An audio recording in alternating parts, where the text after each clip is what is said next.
Hi everyone, in today's video I will show you how to sort objects in PowerShell.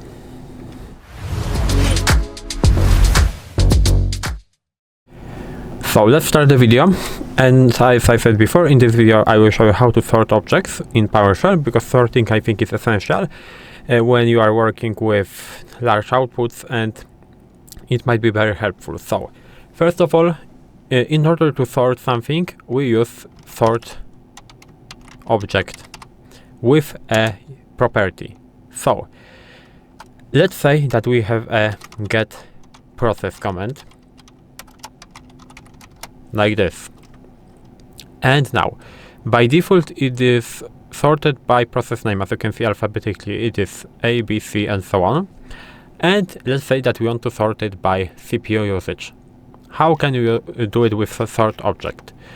We can do it like this. So get process, and now we have to use pipeline and sort object, and we have to specify the property as I said before, so CPU. And as you can see, it is sorted, but from the lowest value to the highest value, as you can see here. This is my Windows terminal session that I am currently in, I think. Or no, this is my PowerShell session, so, and it doesn't really matter.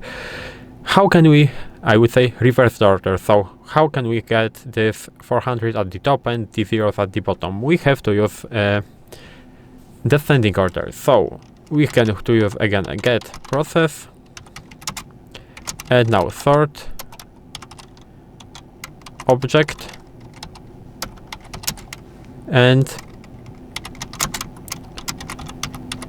descending like this. As you can see, we are getting from 400 to 0, and this is working fine. Of course, we can sort by different properties. So we can, I don't know, we can sort by ID, for example. So we can use get process with the pipeline sort object,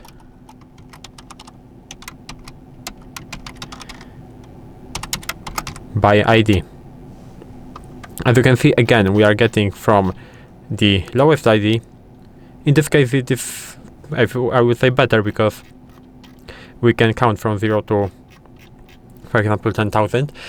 But in the CPU case it was better to use the descending order, because we want from the highest to the lowest. In the case of ID, the lowest to the highest I think is better, so we can leave it like this.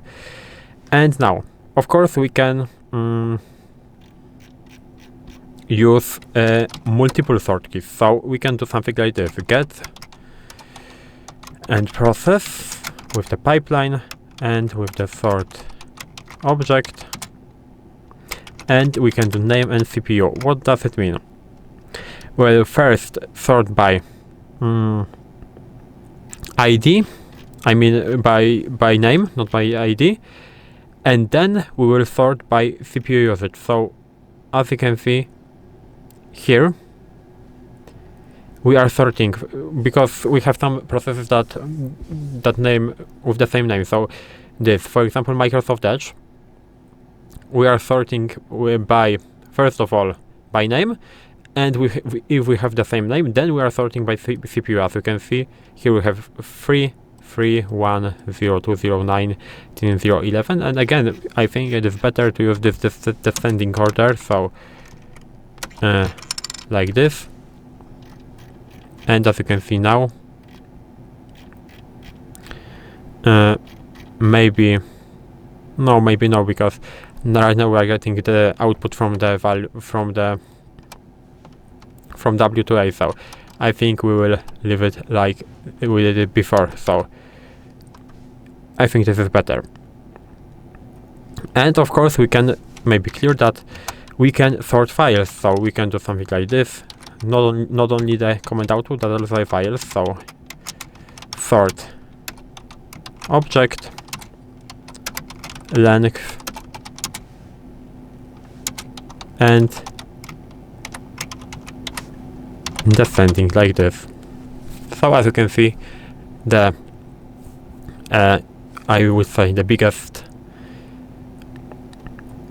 size of the file is 217, folders don't have a size, and here we have 0, 0 and 32. So this is how you can do it, and of course you can combine it with other commands. So you can do something like this. So get service and where object status, for example, equals running. I tried to do this example before, so that's why it is filling automatically. So running, and we can sort it by the name, for example. And as you can see, we are getting the output from A to W, so it is working fine. And this is how you can use Sort-Object in Windows PowerShell. If you found this video helpful, please leave a like, subscribe to the channel, and I hope to see you in the next videos.